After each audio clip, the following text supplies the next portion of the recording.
Hey, what is up all my social distancing friends? It's Dustin and I'm back, and I'm sitting in the back seat of my car while my boyfriend is in his grandparents' house eating his dinner because he's on a very strict diet right now. He's working out. He's lost like 40 pounds, so good for him. However, that is not going to be the topic of this video. This video is going to be somewhat serious. As you guys know, everything that has happened with James Charles and Shane Dawson and Jeffrey and everything, a lot of things now are coming to the light that we, as followers of some of these people, may not have known. Specifically Shane Dawson, and you guys know Shane Dawson has made apologies in the past, and we're going to get into that. But really, there's just a whole multitude of things that I want to speak on, and some things I'm going to forget, some things I'm not going to remember, but I'm just going to say what stuck out to me. As you guys know, or you may not know, Jenna Marbles actually posted a video today addressing things that she has done in her past, and she done a very good job of explaining herself and articulating just how sorry she was for the things that she done in her past. Now, back to Shane Dawson. With the whole Shane Dawson thing, I think it really pretty much kicked up with this whole thing that he put out on Twitter addressing James Charles, Tati, and Jeffree Star, because a lot of people were like, you wanted him to have a slice of humble pie, but when that mirror gets turned on you, you want to run away from the situation and basically say, oh, my mental health is suffering, I can't do this, I'm going to remove myself from social media.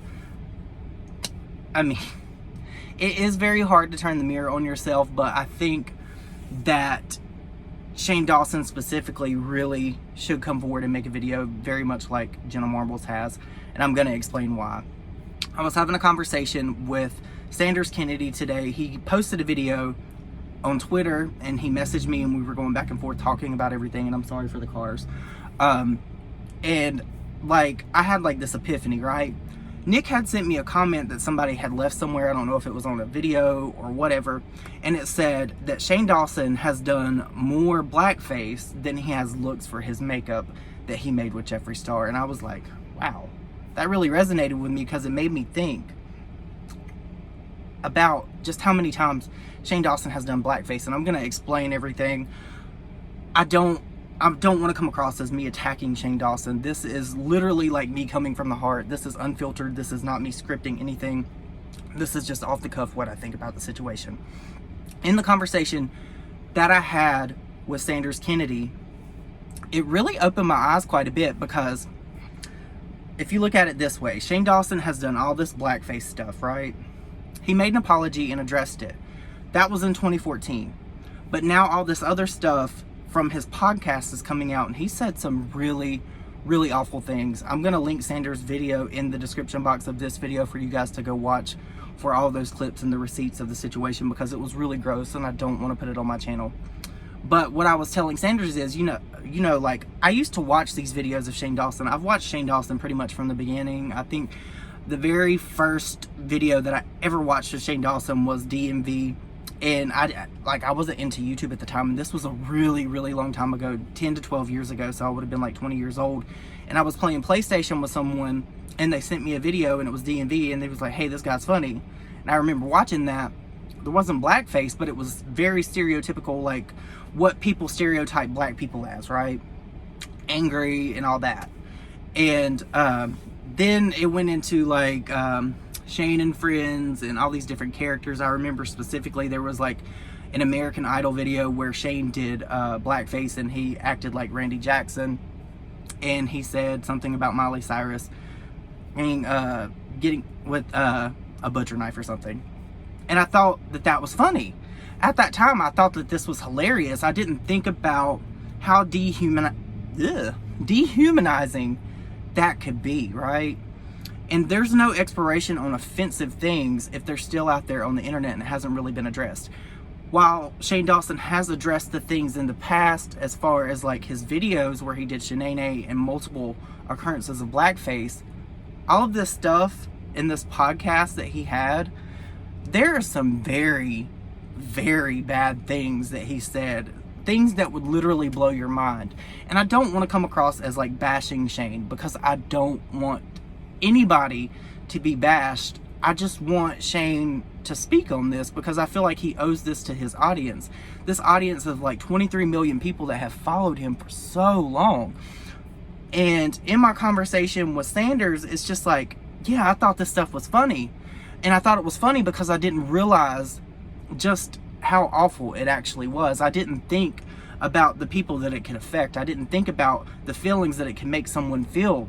A black person sitting there seeing someone else in blackface, that's literally like, that is making a character of a black person. And you're feeding stereotypes that are already out there. It's really gross. There's no other explanation for that. And let me jump over to Jenna for a minute. I think Jenna did a very good job, and I think that not just Shane Dawson, everybody, even me, could learn from Jenna addressing her whole past, because apparently there was a situation with Jenna. I've watched her for a long time too, off and on, and there was a situation where she did like blackface, and it was like Nicki Minaj, whatever. It doesn't matter who it was. She did blackface. She addressed it, but she didn't like beat around the bush about it. She was like, hey, I did this. I feel awful that I've done this. I am not this person anymore. But then you have Shane over here, and he's like, I've already addressed all this stuff. I've already talked about all this stuff.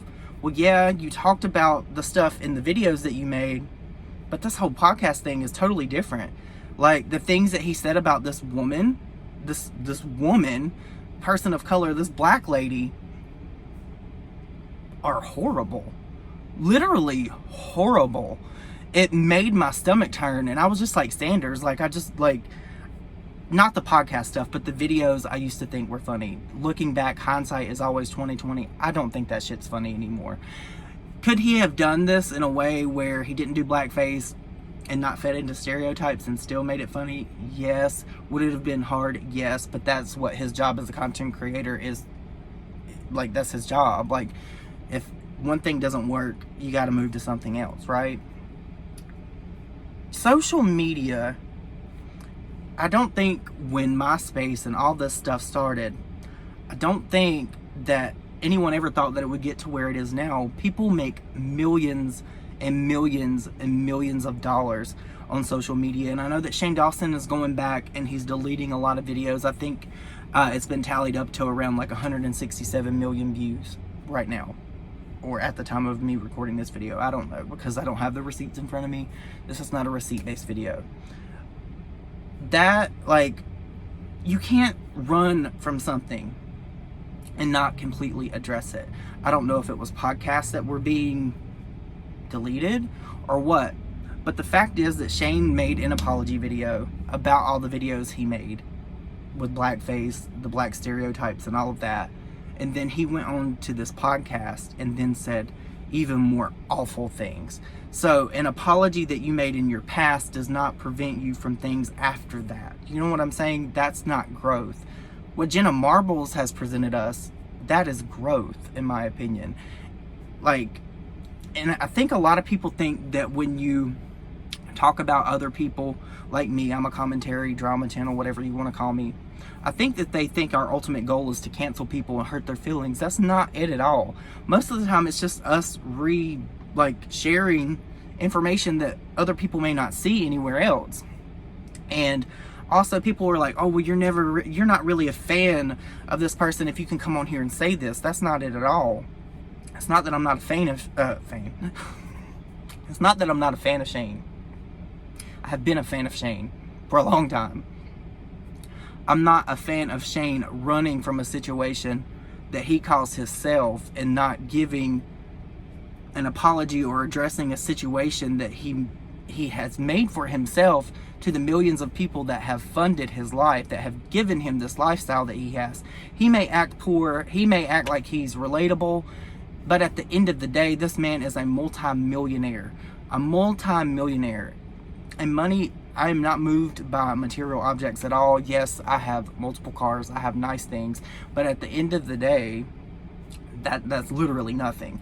I get that you need money to pay bills. Money is a very important thing. There are millions of people, billions of people probably around the world suffering right now. I am so blessed to be where I'm at, and I never want to lose that.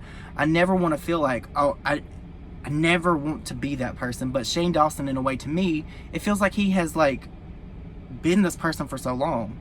You get what I'm saying? He's tried to remain relatable in a sense that he's not relatable anymore because he puts on like he's so poor, like, that's gross. Also, something else that I want to bring up, and I know that I'm rambling, I probably lost you all by now, this is why I edit. The thing is, and I want to say this the best way I know how.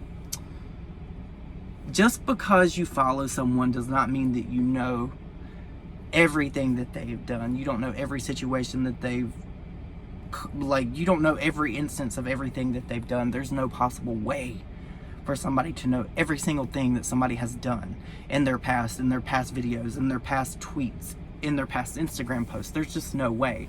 When you follow someone and you think that you genuinely like them, and you do genuinely like them, you don't tend to look for the bad that they may do. And that does not negate it, if that makes sense, because there's been a lot of people coming at me on Twitter because I retweeted this video that Sanders posted of Shane saying these things on his podcast, and it's just like, you can't fault someone for changing their mind about someone or a situation if more information is presented, be it old or new. You know what I'm saying? These things that are being presented now about Shane from this podcast are new. They're not old. New in the sense that I haven't seen them. They're new to me. You know what I'm saying? Other people may have saw these and been like, oh, okay, I'm fine with it. That's fine. You can like who you like. But at the end of the day, I don't feel comfortable saying, oh my God, I love and stand Shane Dawson after more information has been presented to me, and I've sat here and I've had this conversation with Sanders, and I'm just like, this is really sick. It's really, really, really sick. But you guys, I know this video was all over the place. I hope that I didn't lose you, and I hope that it makes sense, because if Shane would just come out and address everything and be like, look, you know, I really fucked up. I really have. I know that I've addressed this in the past, but then I went on to make even more scary content, saying things that were very awful and vile. But him doubling down and saying things like, oh, well, I think James deserved a slice of humble pie. Well, where's yours, Shane? Where's yours? Don't pull the mental card. Do not pull the mental health card. I cannot stand that when somebody causes a situation for themselves and then they want to say their mental health is suffering. Yes, I understand that your feet being held to the fire sucks. It really does. But ultimately, that's a result of your own actions. And it's just 2020. 2020 is the year of clarity. It really is. Like, this has been an awful year for a lot of different things. But what I think ultimately, if anything good comes from it, I think it will prove to be the year that people try to make amends with their past and they try to do right. I could be wrong. I could be completely wrong. I don't know. But you guys, let me know your thoughts and opinions down below. I'm sorry for the rambling. This is me unfiltered. This is who I am, and this is how I am. I hope that I conveyed what I wanted to convey correctly.